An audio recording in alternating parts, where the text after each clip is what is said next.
Pak Ustaz, Pak Ustaz ada sebut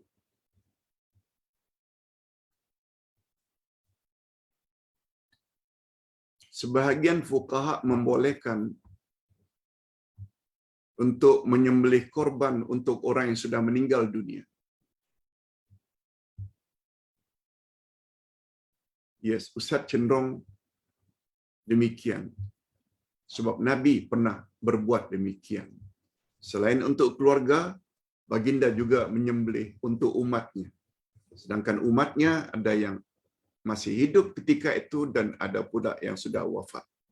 Itu cara pengambilan fuqaha tentang kebolehan kita menyembelih korban untuk si mati. Yang menimbul pertanyaan, boleh tak kita bersedekah atau wakaf untuk orang yang sudah mati? Juga demikian. Para ulama majoriti mengatakan boleh. Boleh. Kita wakafkan atas nama si fulan, umpamanya ada sebidang tanah untuk pembinaan masjid, rumah anak yatim, lalu dijual setiap kaki persegi RM100 umpamanya.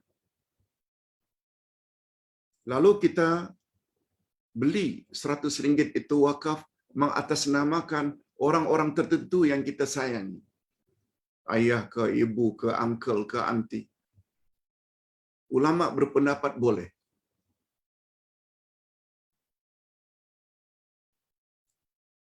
Seorang anak muda pernah bertanya, "Ya Rasulullah,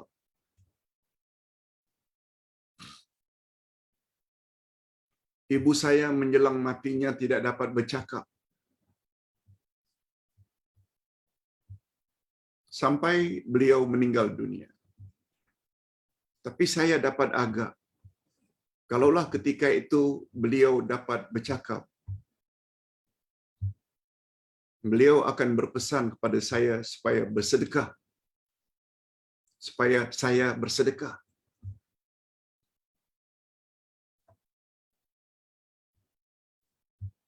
Jadi kalau sekarang ini, setelah beliau meninggal dunia, saya bersedekah, beliau dapat tak pahala?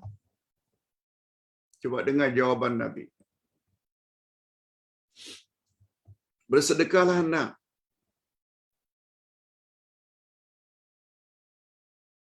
Dia dapat pahala, engkau juga dapat pahala. Itu tentang sedekah. Boleh, insya-Allah. Itu pendapat yang lebih kuat.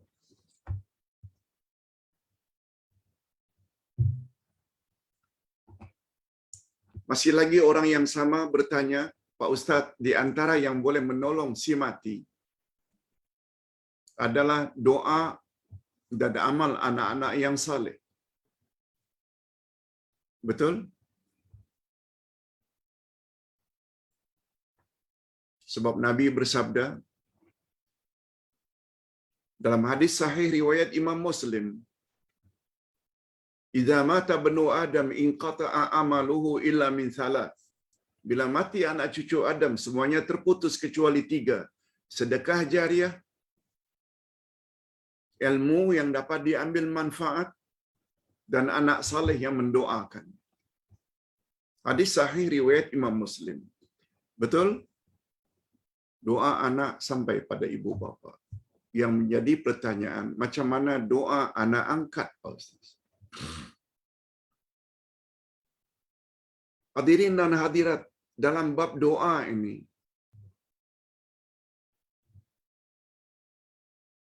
dia sangat berguna. Sama ada untuk orang hidup yang sakit, kita doakan, atau kita doa untuk orang yang telah meninggal dunia.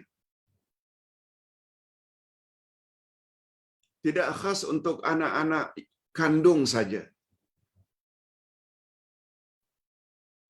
Allah SWT berfirman dalam Al-Quranul Karim, menyebut di antara ciri-ciri atau sifat terpuji Muhajirin dan Ansar. Kita dah sebut tadi Muhajirin dan Ansar. Ada kelompok yang sangat istimewa yang mendapat redha Allah. Allah ceritakan di dalam satu ayat menyebut tentang sifat dan sikap mereka yang selalu berdoa. Rabbana ighfir lana wal ikhwanina alladhina sabaquna bil iman wa la taj'al fi qulubina ghillan lil ladzina amanu Rabbana innaka raufur rahim. Ya Allah, ampunkanlah dosa kami dan dosa orang-orang yang beriman sebelum kami. Dan janganlah engkau masukkan sifat hasad dan dengki kami terhadap mereka. Sesungguhnya engkau maha pengampun lagi maha penyayang. Ayat inilah yang dijadikan oleh fuqaha, ulama fiqh, ulama akidah sebagai dalil kebolehan berdoa kepada orang yang sudah meninggal dunia. Diambil dari ayat, ya Allah ampunkanlah dosa kami dan dosa orang-orang yang beriman sebelum kami. Maknanya mereka telah wafat. Ayat inilah dijadikan sebagai dalil kebolehan berdoa kepada orang yang sudah meninggal dunia.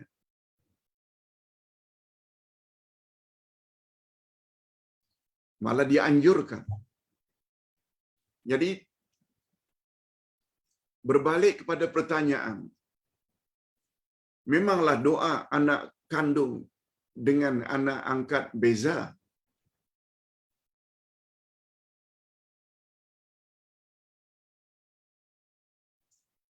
Sebab Nabi Muhammad sallallahu alaihi wasallam bersabda, orang di dalam kubur bertanya ketika mereka diangkat begitu tinggi oleh Allah dalam kubur. Lalu mereka bertanya, ayu syai'in hadza?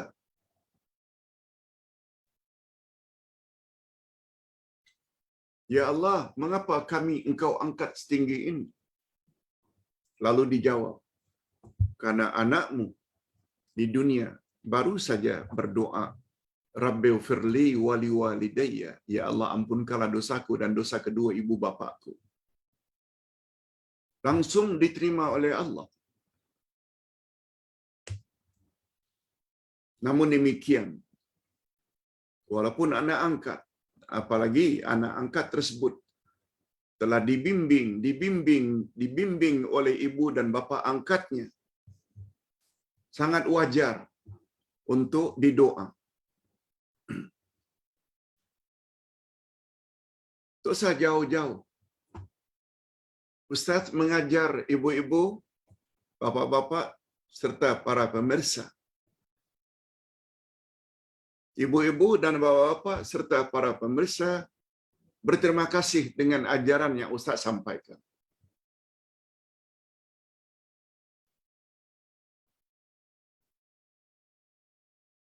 Selain Ustaz, insya-Allah dengan izin Allah diberi ganjaran karena telah menyampaikan kebenaran.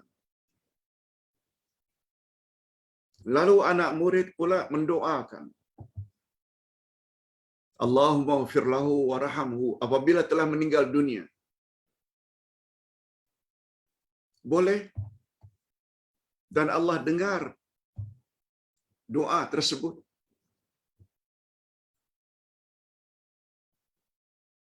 Sekali lagi, walaupun anak angkat tidak sama dengan anak kandung, namun demikian, andai kata anak angkat tersebut dibimbing oleh mak bapaknya sehingga menjadi anak yang saleh, mak bapak dalam kubur layak mendapat ganjaran. Apalagi diikuti dengan doa, insya-Allah. Hadirin dan hadirat rahimakumullah. Pertanyaan yang kedua. Ustaz dikirim satu poster yang menyebut barang siapa yang sudah dicintai oleh Allah, maka dia orang yang dicintai Allah tidak akan disiksa di dunia maupun di akhirat. Begitu kata-kata orang alim. Lalu yang bertanya bahawa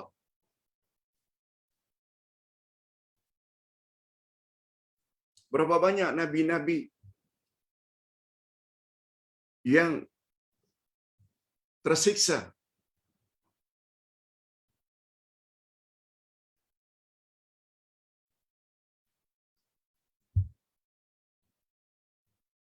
Nabi Zakaria dan anaknya Nabi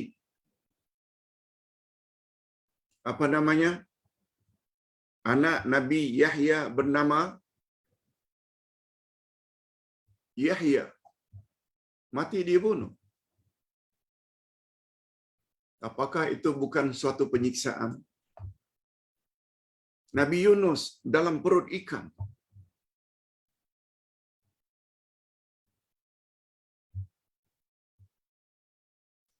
Nabi Isa dan Nabi Harun dikejar oleh Firaun. Berapa banyak alim ulama zaman dahulu mati dalam penjara oleh penguasa zalim zaman itu. Padahal mereka orang-orang yang saleh. Orang saleh dicintai oleh Allah.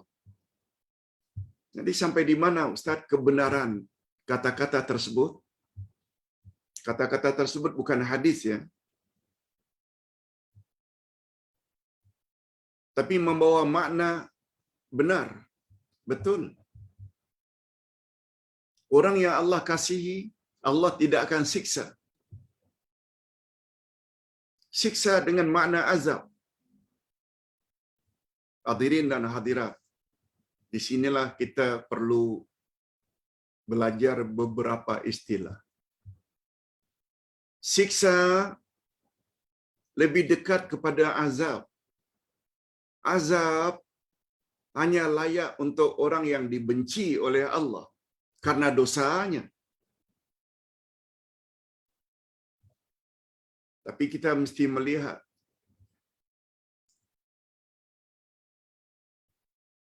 orang-orang saleh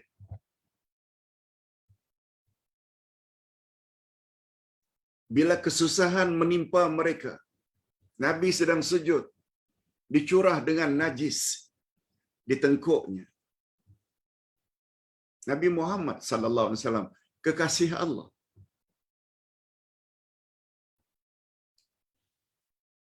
Begitulah nabi-nabi yang lain. Cuma kita tidak boleh kata itu siksa. Itu semua dipanggil dengan ujian, musibah, bala. Bala bukan hanya dalam bentuk nikmat yang kita terima. Bala dalam bahasa kita maknanya ujian. Dan ujian Allah terbagi dua. Kadang-kadang dalam bentuk nikmat, Allah hendak uji, kita syukuri atau tidak. Kadang-kadang ujian itu dalam bentuk musibah. Karena Allah ingin uji apakah kita sabar menghadapinya atau tidak.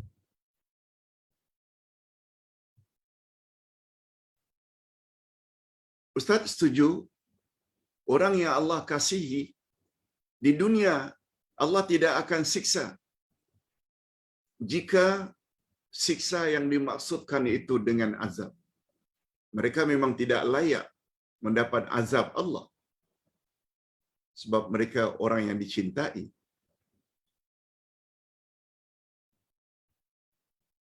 Tapi yang lebih tepat sebenarnya, sama ada orang itu dikasihi oleh Allah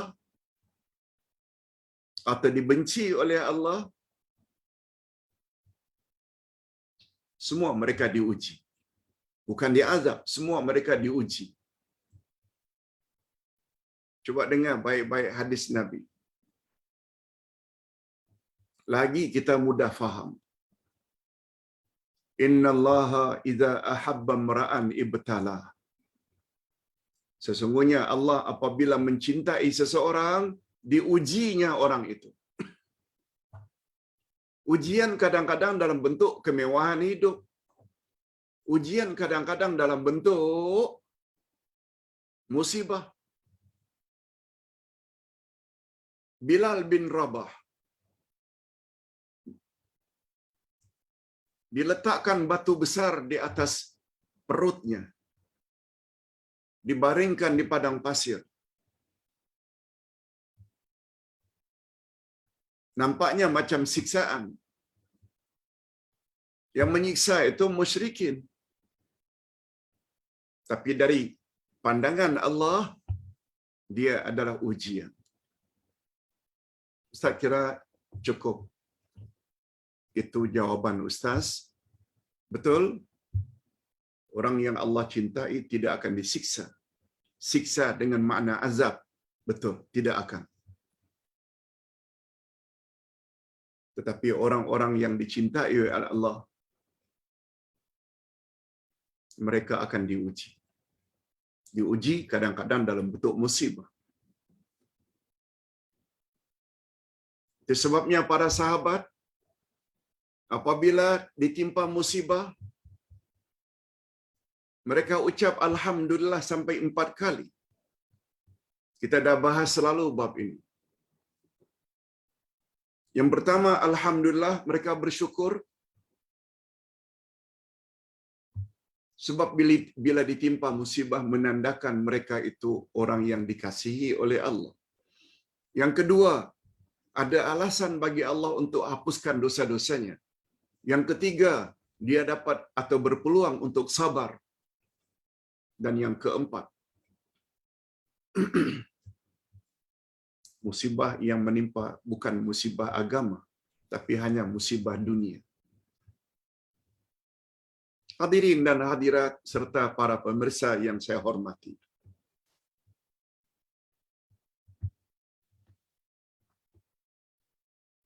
Itu sebabnya Ustaz terbaca tadi malam tentang bab iman pada takdir dan redha. Pada suatu hari, seseorang sedang tawaf.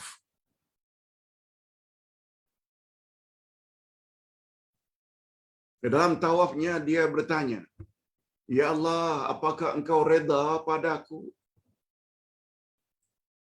Ya Allah, apakah Engkau redha padaku?" Di belakang orang tersebut, Imam Asy-Syafi'i. Di belakang orang tersebut, maknanya dia hidup sezaman dengan Imam Asy-Syafi'i. Lalu Syafi'i mendengar pertanyaan tersebut, orang di depannya, "Ya Allah, Engkau redha tak padaku?" Lalu Syafi'i tanya, "Apa yang Engkau maksudkan dengan pertanyaan itu?" "Aku bertanya kepada Allah, apakah Allah redha padaku?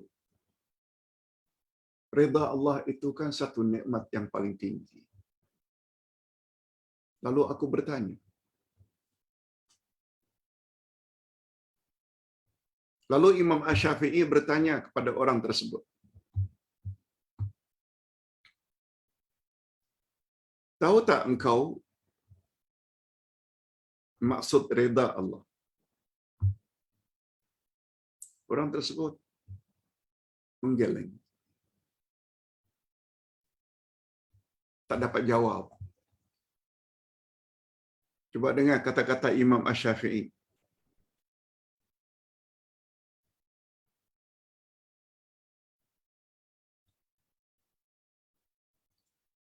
"Jika engkau gembira ketika ditimpa musibah, sebagaimana engkau gembira ketika mendapat nikmat, itulah dia makna redha Allah." Ustaz ulang. Biasanya kita happy, gembira bila dapat nikmat. Betul tak? Tapi kita akan marah-marah, menyumpah apabila dapat musibah. Syafi'i, imam kita, Imam Asy-Syafi'i berkata, kalau engkau ingin mendapat redha Allah, tengok saja keadaan kamu. Bila kamu ditimpa musibah, lalu kamu gembira. Sama dengan kamu gembira bila dapat nikmat. Itu dia redha Allah. Sebab di dalam musibah itu banyak nikmat. Sehingga para sahabat ucap sampai 4 kali Alhamdulillah. Kita tidak. Kita ucap Alhamdulillah hanya sekali bila dapat nikmat. Tapi bila dapat ujian Allah, kita marah-marah, kita panik, kita menggelabah. Jauhnya kadar iman kita terhadap takdir berbanding orang-orang dahulu. Allahu Akbar. Okey. Ustaz teruskan dengan pertanyaan berikut. Pak Ustaz,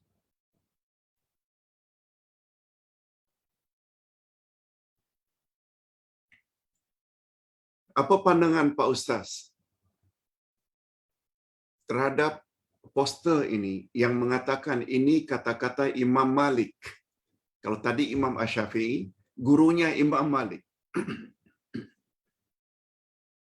Imam Malik apabila ditanya apa khabar, bagaimana keadaanmu pada pagi ini, wahai Imam Malik? Cuba dengar apa jawaban Imam Malik menurut poster ini. Sebab yang tanya, yang kirim poster ini tanya pada Ustaz, betulkah itu jawaban Imam Malik apabila ditanya, Tuan, apa khabar pagi ini? Lalu beliau jawab,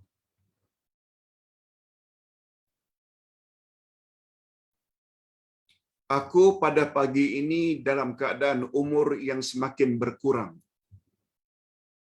dan dosa yang semakin bertambah. Apa khabar Tuan? Tuan Imam? Imam Malik menjawab, pagi ini umurku semakin berkurang berbanding semalam. Maksudnya,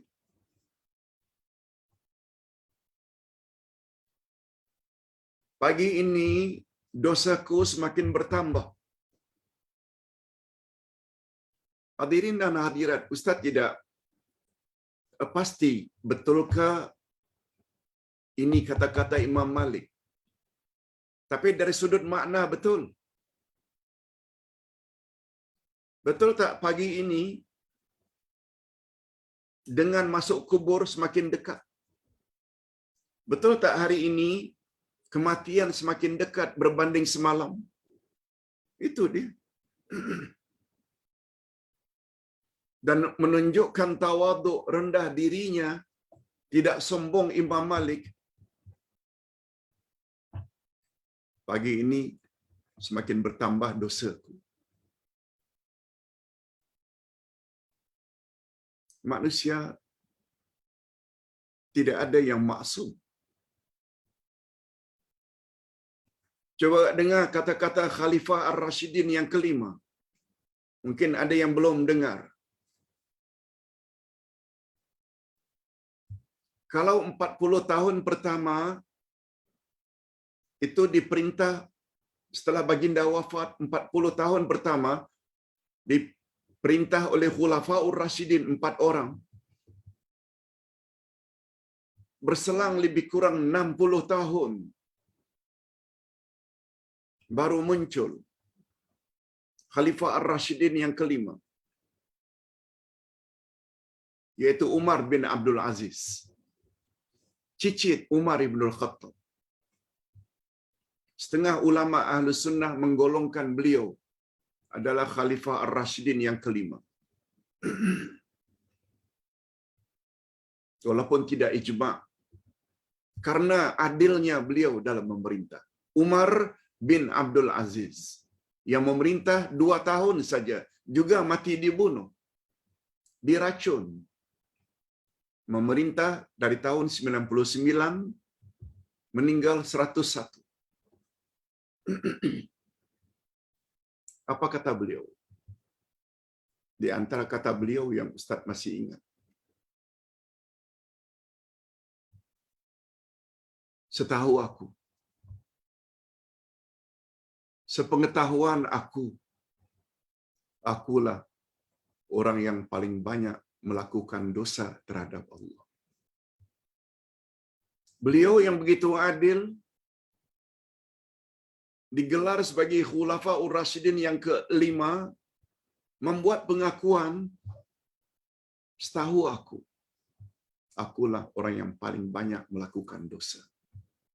Ini lebih kurang dengan tawaduknya, rendah dirinya Imam Malik. Kalau kamu bertanya pada hari ini, apa khabar aku pada pagi ini? Jawabanku, umurku sudah berkurang. Maksudnya, sudah dekat mati. Yang kedua, dosaku bertambah. Dari sudut itu, menurut pandangan Ustaz, tidak ada salahnya. Cuma tak berani mengatakan, ia betul-betul kata Imam Malik atau bukan. Hadirin dan hadirat rahimakumullah. Yang terakhir, yang keempat. Pak Ustaz, boleh tak saya keluarkan zakat untuk pertubuhan dakwah, untuk sekolah tahfiz, untuk madrasah, untuk pelarian Syria dan Rohingya? Hadirin dan hadirat. Ustaz berpendapat boleh. Sebab salah satu asnaf daripada golongan yang layak menerima zakat adalah fi sabilillah. Ustaz kutip pandangan Dr. Yusuf Al-Qaradawi di dalam kitabnya Fiqhuz Zakat. Apa kata beliau? 8 golongan yang layak menerima zakat, satu di antaranya fi sabilillah. Menurut kitab-kitab fiqh klasik, kitab fiqh lama-lama, fi sabilillah diartikan hanya membuat persiapan untuk melawan perang dengan orang kafir. Beli senjata, perbekalan ketika pergi berperang, beli kenderaan untuk dinaiki oleh tentera.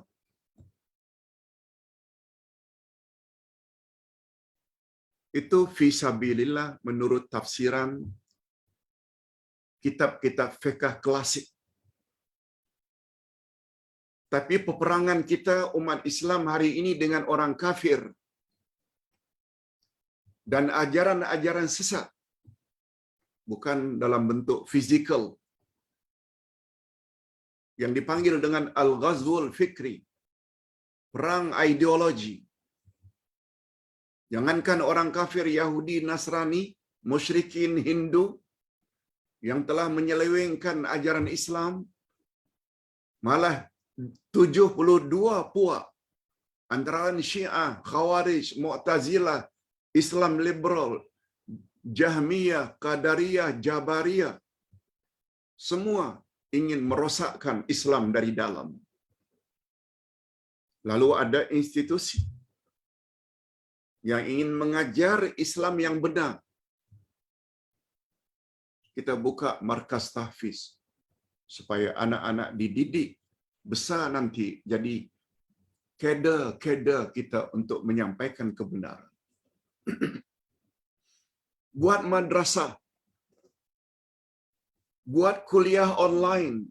Itu sebabnya Ustaz berani meminta kepada jemaah seberapa yang ikhlas, yang Ustaz namakan dana dakwah. Ustaz, tak ada apa-apa pencaharian setelah pencen kecuali dakwah, dan tidak minta dalam jumlah tertentu. Ustaz ada tim yang akan buat poster, yang akan buat jadual, yang tolong buat YouTube untuk disebarkan kepada jemaah, walaupun mereka tak pernah minta bayaran. Tapi kita hargai jasa mereka yang cukup cemerlang bagi Ustaz dan memudahkan kerja Ustaz.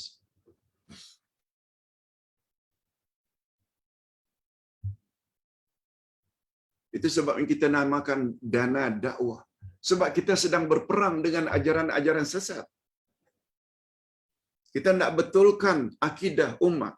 Kita nak betulkan cara ibadat umat. Kita nak betulkan akhlak umat. Kita nak beri kepahaman kepada umat. Quran cakap begini, hadis cakap begini. Ini cara al-ghazwul fikri. Melawan orang-orang kafir. Orang-orang yang ingin merosak Islam.